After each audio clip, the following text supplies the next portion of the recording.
Hey guys, welcome back to our YouTube channel. In this video we are going to discuss how to find out FTP details. For example, if you are using FileZilla, then you need login details, for example host name, username, password and port name. From here we can find and get these details. Let's log in into the cPanel. Here you can see this is cPanel login details. After purchasing domain and hosting, you will get this type of message that will contain this type of details, for example cPanel login link and details.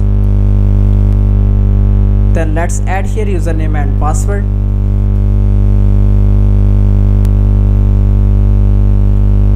So now we are logged in into the cPanel. Here you can see these are various sections that contains different files and folders. Let's find FTP. Just we can add here a keyword.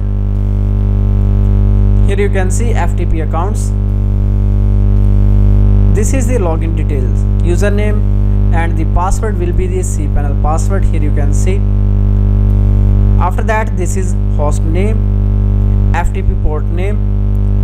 So this is the login detail that you can add here in the FileZilla. Just click here, File and Site Manager. Then click here new website. Here you can add host name, port name, username and password. Then click here connect. In this way you can easily use FTP accounts.